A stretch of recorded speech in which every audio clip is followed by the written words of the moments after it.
Hello dear learner, मैं doctor Sarita Chandravanshi, assistant professor, guest lecturer, department of zoology, Pandit Sundarlal Sharma, मुक्त विश्वविद्यालय छत्तीसगढ़ बिलासपुर। आज का हमारा विषय है पोषण के प्रतिरूप का उद्विकास, evolution of modes of nutrition. इसके अंतर्गत हम लोग अध्ययन करेंगे इसका उद्देश्य, प्रस्तावना, पोषण के प्रतिरूप का उद्विकास। इसके अंतर्गत है पोषण के प्रतिरूप का उद्विकास के अंतर्गत दो प्रकार के हैं, प्रकाश स्वपोषी पोषण, रासायनिक स्वपोषी पोषण, photo autotrophic nutrition, chemo autotrophic nutrition.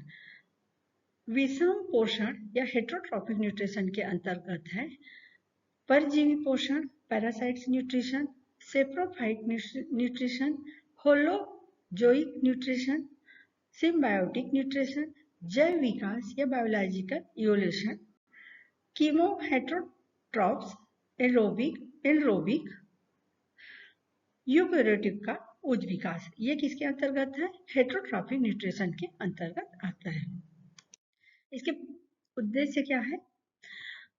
पोषण की परिभाषा को समझना, पोषण क्या है और यह जीवों के जीवन के लिए क्यों आवश्यक है, इसे समझना। पोषण के विभिन्न प्रकारों का अध्ययन, स्वपोषी या ऑटोट्रोपिक और परपोषी हेटरोट्रोपिक पोषण के प्रकारों का व्याख्या करना, पोषण के विकास को समझना, जैव विकास के क्रम में पोषण के विभिन्न तरीकों के उद्विकास और परिवर्तन को जानना, फोटोसिंथेसिस और श्वसन की भूमिका, पौधों और कुछ बैक्टीरिया के प्रकाश संश्लेषण के महत्व को समझना और ऊर्जा उत्पादन में इसकी भूमिका को पहचानना।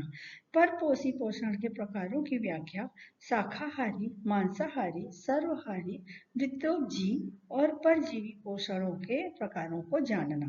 पोषण के पारिस्थितिकी भूमिका, विभिन्न पोषण प्रकारों का परिस्थिति तंत्र या इकोसिस्टम इकोसिस्टम पर प्रभाव और जैव विविधता में या बायोडायवर्सिटी में इसकी भूमिका को समझना। यह अध्ययन हमें यह समझने में मदद करता है कि जीवों ने अपने वातावरण के अनुसार पोषण के तरीके कैसे विकसित किए और इससे संपूर्ण इकोसिस्टम को कैसे संतुलन में रखा जाता है।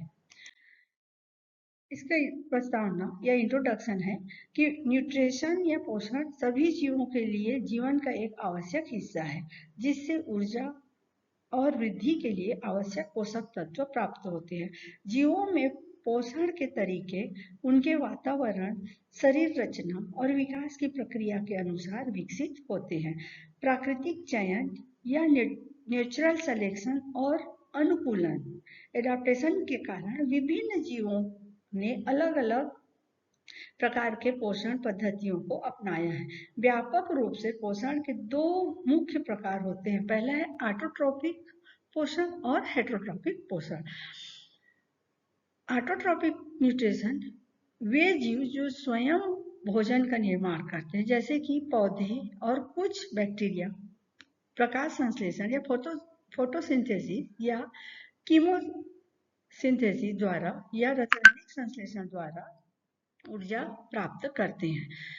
हेटरोट्रोपिक न्यूट्रिशन वे जीव जो भोजन के लिए अन्य जीवों पर क्या करते हैं, निर्भर रहते हैं, जैसे कि मनुष्य, पशु, कवक, फंजाई और कई बैक्टीरिया। इस तरह से क्या है, हेटरोट्रोपिक न्यूट्रिशन होते हैं। समय के साथ जीवों के पोषण प्रणाली अपने पर्यावरणीय आवश्यकताओं और इकोसिस्टम संतुलन के अनुसार विकसित होती है।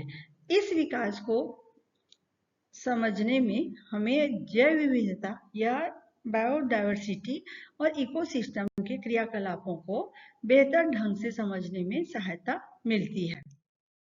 अब देखते हैं न्यूट्रिशन का टाइप्स। ऑटोट्रोपिक्स, हेटरोट्रोपिक्स। ऑटोट्रोपिक के अंतर्गत है green plant, blue green algae. Heterotrophic के अंतर्गत है सेप्रोफाइट्स, पैरासाइट्स, होलोजोइक। सेप्रोफाइट्स के अंतर्गत है फंजाई, ईस्टर। पैरासाइट्स के अंतर्गत है क्रिस्टेशियन या प्लाज्मोडियम। होलोजोइक के अंतर्गत है मेन, डार्क और अमीबा।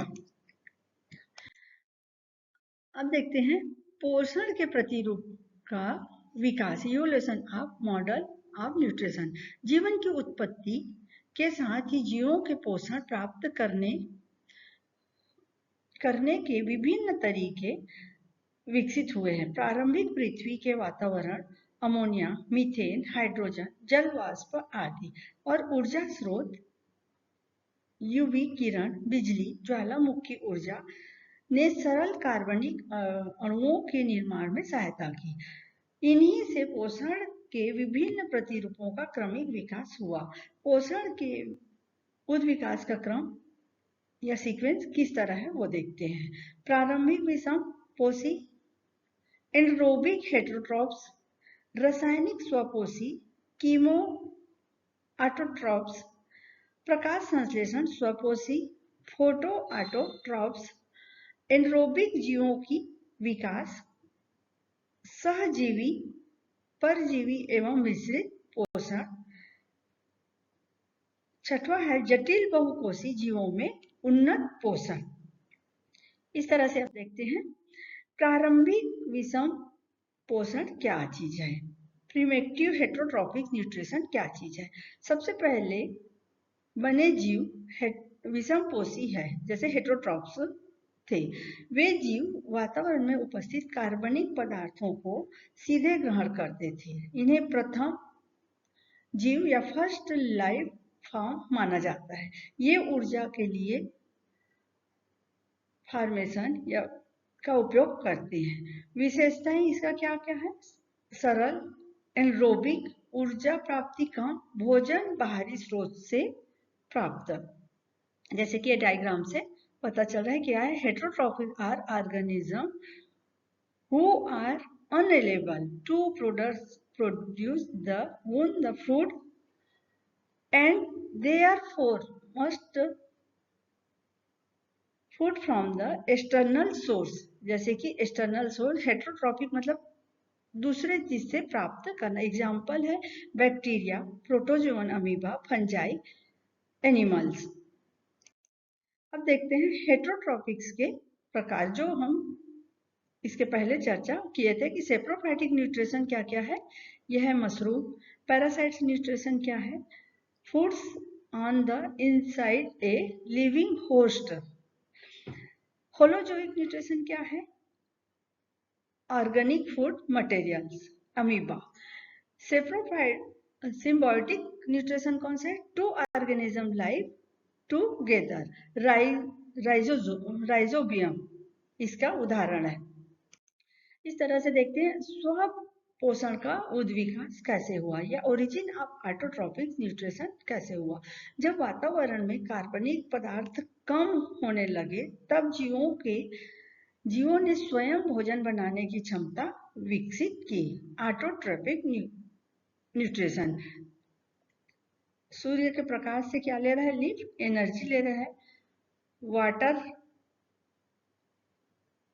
और कार्बन डाइऑक्साइड वातावरण से ऑटोट्रॉपिक न्यूट्रिशन में कार्बन डाइऑक्साइड प्रकृति से क्या कर रहे हैं, पौधे ले रहे हैं और ऑक्सीजन छोड़ रहे हैं, और इस तरह से ये ऑटोट्रॉपिक न्यूट्रिशन के उदाहरण हैं। अब देखते हैं रासायनिक स्वपोषण या कीमोसिंथेसिस क्या है। कुछ जीवों में रासायनिक ऊर्जा का उपयोग करके भोजन बनाना शुरू करते हैं। उदाहरण है नाइट्रिक फाइव बैक्टीरिया। इसकी विशेषताएं हैं सूर्य के प्रकाश की आवश्यकता नहीं होती, रासायनिक अभिक्रियाओं से ऊर्जा प्राप्त करती है। देखिए डायग्राम को, कीमोसिंथेसिस क्या चीज है, how is different from photosynthesis. ये देखिए इसमें क्या जरूरत नहीं पड़ती, सूर्य की प्रकाश की आवश्यकता नहीं होती और रासायनिक अभिक्रियाओं से ऊर्जा प्राप्त कर लेती है। अब देखते हैं प्रकाश संश्लेषण या फोटोसिंथेसिस क्या है। यह पोषण का सबसे महत्वपूर्ण विकास था। क्लोरोफिल युक्त जीव जैसे शैवाल, साइनोबैक्टीरिया ने सूर्य के प्रकाश से भोजन बनाना क्या करते हैं, शुरू किया। प्रतिक्रिया का सार कार्बन डाइऑक्साइड प्लस H2O जल से क्या बना? ग्लूकोज। ग्लूकोज बना और ऑक्सीजन सूर्य के प्रकाश की उपस्थिति में। परिणाम क्या हुआ? वातावरण में ऑक्सीजन का निर्माण, ओजोन परत का निर्माण और एरोबिक जीवन का विकास। देखिए इसका प्रोसेस, आप फोटोसिंथेसिस कैसे हो रही है। सनलाइट से क्या बना रहे हैं? फोटोसिंथेसिस कार्य कर रहे हैं पेड़। उसके बाद कार्बन डाइऑक्साइड वातावरण से ले रहा है और ऑक्सीजन छोड़ रहा है, और भोजन के लिए जैसे कार्बन डाइऑक्साइड और पानी मिलके क्या बनाया? ग्लूकोज। और ये जड़ से क्या ले रहा है? वाटर और मिनरल्स प्राप्त कर रहा है। इस तरह से अब देखते हैं सहजीवी एवं परजीवी पोषण क्या चीज है। सहजीवी सिम्बायोसिस, दो जीव मिलकर बने रहते हैं और दोनों को लाभ होते हैं। उदाहरण है लाइकेन। लाइकेन कौन सा है? शैवाल प्लस कवक। परजीविता क्या है? एक जीव लाभ उठाता है, दूसरा क्या करता है? हानि उठाता है। जैसे कि उदाहरण है टेपवार्म या प्लाज्मोडियम। इस तरह से इसका डायग्राम भी है।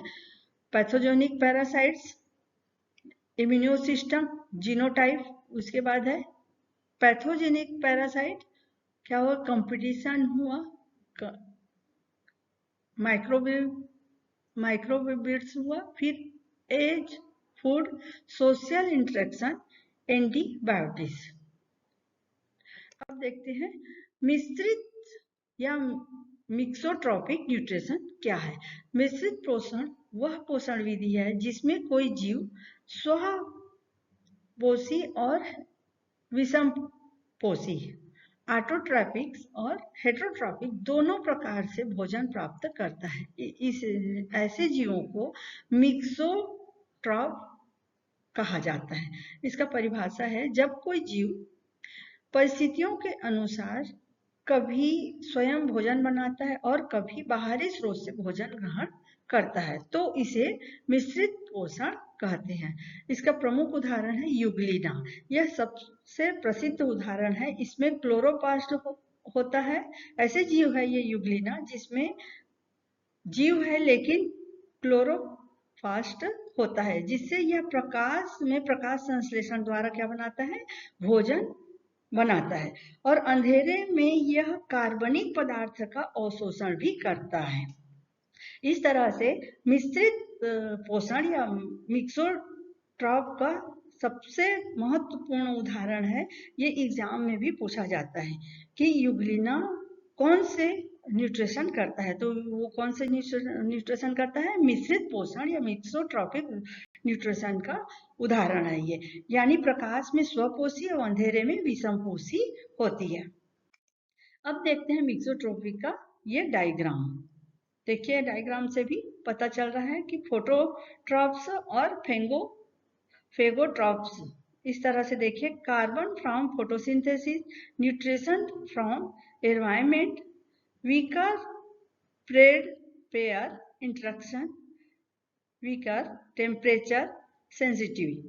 इस तरह से देखिए फेगोट्रॉपिक्स में carbon from production, nutrition from prey, strong predator interaction, strong temperature sensitive. इस तरह से ये किसका उदाहरण है? मिक्सोट्रॉपिक का उदाहरण है। अब देखते हैं मिक्सोट्रॉपिक पोषण की विशेषताएं या मिश्रित पोषण की विशेषताएं क्या है। पर्यावरण के अनुसार पोषण विधि बदलना, ऊर्जा स्रोतों की विविधता, जीवन रहने में अधिक क्षमता, अनुकूलन एडाप्टेशन का उत्कृष्ट उदाहरण है। यह मिश्रित पोषण का महत्व क्या है? प्रतिकूल परिस्थितियों में जीवित रहने में क्या करते हैं? सहायता होती है। ये पोषण तत्वों की कमी की पूर्ति, इकोसिस्टम में संतुलन बनाए रखना, उद्भिद विकास में महत्वपूर्ण भूमिका निभाती है। मिश्रित पोषण उन जीवों में पाया जाता है जो बदलती परिस्थितियों के अनुसार अपने पोषण के तरीकों को समायोजित कर सकते हैं। यह प्रकृति में लचीलापन और अनुकूलन क्षमता को उदाहरण श्रेष्ठ उदाहरण देती है। इस तरह से इसका एक और डायग्राम है, देख लीजिए इसको भी, कि organism scale, community scale, harmful algae blooms. इस तरह देखिए रिसोर्स लिमिटेशन क्या क्या है, metabolism rates, food web dynamic, और इस तरह से सेलुलर सेनेटोइक्स रेटियो। ये देखिए इसका मिक्सोट्रॉफिक प्रोसेस्टा का ये डायग्राम है। अब देखते हैं एडवांस न्यूट्रिशन क्या चीज है। जैसे जैसे जीवों का उद विकास हुआ, उनकी संरचना और कार्य अधिक जटिल होते गए। इसी के साथ पोषण की विधियां भी सरल से जटिल की हुई। उन्नत पोषण प्रणाली या एडवांस न्यूट्रिशन मुख्यतः बहुकोशिकीय मल्टीसेलुलर जीवों, विशेषकर जंतुओं में पाई जाती है, जहां भोजन का ग्रहण, पाचन, अवशोषण और उत्सर्जन व्यवस्थित रूप से होती है। इसके परिभाषा है वह पोषण प्रणाली जिसमें भोजन को ग्रहण करके उसे जटिल प्रक्रियाओं द्वारा पचाया जाता है या अवशोषित और उपयोग किया जाता है, उन्नत पोषण प्रणाली कहलाती है या एडवांस न्यूट्रिशन कहलाती है। इस तरह से देखिए उन्नत पोषण प्रणाली की विशेषता क्या है। विशेष अंग जैसे पेट आदि की उपस्थिति, एंजाइमों द्वारा जटिल पाचन, ऊर्जा का अधिक कुशल उपयोग, उच्च स्तर का कोऑर्डिनेशन या समन्वय स्थापित करना। इसका महत्व क्या है, जटिल जीवों के जीवन को संभव बनाना, ऊर्जा की अधिक उपलब्धता। इसी में है डाइजेस्टिव सिस्टम या पाचन तंत्र का विकास, शरीर की वृद्धि और विकास में सहायक करता है और पारिस्थितिकी या इकोसिस्टम को संतुलन बनाए रखने में भी सहायता देती है एडवांस न्यूट्रिशन। अब देखते हैं बायोलॉजिकल इवोल्यूशन या जैव उद्विकास क्या चीज है। जैव उद्विकास वह क्रमिक प्रक्रिया है जिसके द्वारा सरल जीवों से जटिल जीवों का विकास हुआ। यह परिवर्तन लाखों करोड़ों वर्षों में छोटे छोटे आनुवंशिक बदलाव में संचय या स्टोर से होता है।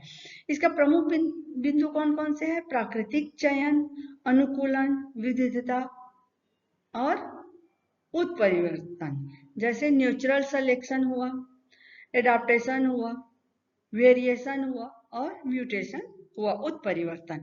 इस तरह से अब देखते हैं, देखिए डार्विनवाद प्रसिद्ध है प्राकृतिक चयन का सिद्धांत के लिए।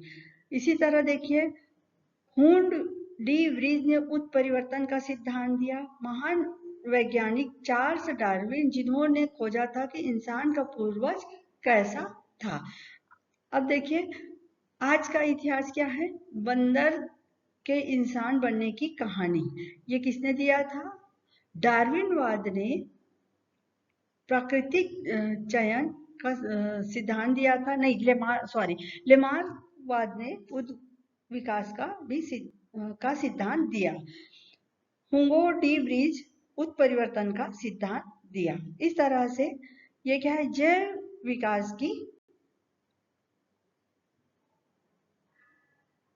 पाया गया। अब देखते हैं कीमो हेटरोट्रॉफ क्या चीज है। एरोबिक एनरोबिक, इसका परिभाषा है कीमो हेटरोट्रॉफ के जीव है जो ऊर्जा रासायनिक पदार्थों से प्राप्त करते हैं और कार्बनिक पदार्थ से प्राप्त करते हैं। एनरोबिक कीमोट्रॉफ्स क्या है, विशेषताएं इसके क्या है, ऑक्सीजन की उपस्थिति में श्वसन करते हैं, ग्लूकोज का पूर्ण ऑक्सीकरण होता है, अधिक ऊर्जा एटीपी प्राप्त होती है। समीकरण है ग्लूकोज प्लस O2 क्या बनता है, कार्बन डाइऑक्साइड प्लस पानी प्लस ऊर्जा। इसका उदाहरण क्या है, मनुष्य, अधिकांश जंतु, कुछ बैक्टीरिया। एनरोबिक कीमो हेटरोट्रॉफ्स क्या है, ऑक्सीजन की क्या रहती है, इसमें एब्सेंट रहती है, अनुपस्थिति में जीवित रहते हैं। पिंड द्वारा ऊर्जा प्राप्त करते हैं। ऊर्जा उत्पादन कम होती है इसमें। कुछ उदाहरण इसका, कुछ बैक्टीरिया, ईस्ट, खमीर। कीमो हेटेरोट्रॉप्स का ये डायग्राम देखिए। इलेक्ट्रॉन डोनर, कार्बन सोर्स का ऑर्गेनिक, कार्बन डाइऑक्साइड। अब देखिए इलेक्ट्रॉन रिसेप्टर, और ये क्या है, पानी H2O, oxygen anaerobic respiration, nitrate, ferrous, magnesium sulphate और कार्बन डाइऑक्साइड एनरोबिक रेस्पिरेशन या एनरोबिक श्वसन क्रिया होती है। अब देखते हैं यूकैरियोटिक का उद्विकास, इवोल्यूशन ऑफ यूकैरियोटिक। यूकैरियोटिक वे जीव हैं जिसकी कोशिका में स्पष्ट नाभिक या ट्रूज न्यूक्लियस, झिल्ली बंद या कोशिका ऑर्गेनिज्म होते हैं। इसका विकास का सिद्धांत क्या है, इंडोसिम्बायोसिस सिद्धांत। इस सिद्धांत के अनुसार प्रारंभिक प्रोकैरियोटिक कोशिका ने कुछ छोटे जीवाणु को अपने अंदर समाहित कर लिया जाता है। ये जीवाणु बाद में कोशिकांग या ऑर्गेनिज्म से बने होते हैं। उदाहरण है माइटोकॉन्ड्रिया, क्लोरोप्लास्ट। इस सिद्धांत को किसने दिया था, लीनर मार्गोलिस ने प्रमुख रूप से प्रस्तुत किए थे। मार्गोलिस नामक वैज्ञानिक ने इसको प्रस्तुत किए थे। अब देखते हैं विकास की प्रक्रिया। विकास की प्रक्रिया क्या, प्रोकैरियोटिक इसका स्टेप है। प्रोकैरियोटिक कोशिका का निर्माण, झिल्ली का अंदर की ओर मुड़ना, नाभिक का निर्माण, सहजीविता, माइटोकॉन्ड्रिया का विकास, एनरोबिक बैक्टीरिया से, क्लोरोप्लास्ट का विकास साइनोबैक्टीरिया से। अब यूकैरियोटिक की विशेषताएं हैं, जटिल कोशिका संरचना, अधिक डीएनए, कोशिकांग का विभाजन, उन्नत मेटाबॉलिज्म या मेटाबॉलिज्म। अब देखिए इसका डायग्राम इसमें दिख रहा है ना, कि पहला है large prokaryotic cell includes the small prokaryotic cells। दूसरा है small prokaryotic cells live inside the large one। देखिए कैसे आ रहा है ये। फिर उसका थर्ड देखिए, both prokaryotic cells beneficially from the arrangement। कैसे हो रहा है ये, थर्ड बोथ, दो में डिवाइड हो गया, इस तरह से आया ये। फिर वन लार्ज बना, फिर टू स्मॉल प्रोकैरियोटिक बना, फिर उसके बाद ये तीसरे में आके दो में फिर डिवाइड हो गए। Small prokaryotic cell are first from the generate हुआ, दो में डिवाइड हो गया। बहुकोशिकीय जीवों का विकास, जटिल जीवन रूपों की उत्पत्ति, पौधों, जंतुओं और कवकों का निर्माण। अब देखते हैं यूकैरियोटिक का वर्गीकरण। आज के यूकैरियोटिक को 4 प्रमुख समूह में बांटा गया है। पहला है प्रोटिस्टा, एकल कोशिका जीव जैसे अमीबा, पैरामीशियम, या यूनिसेल्युलर जीव जैसे अमीबा, पैरामीशियम। फंजाई, कवक जैसे कैडिडा, मशरूम। प्लांट क्या है, जैसे शैवाल और फूलों वाले पौधे।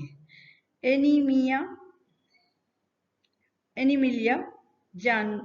एनिमल जानवर जैसे मछली, रेप्टाइल, स्तनधारी प्राणी।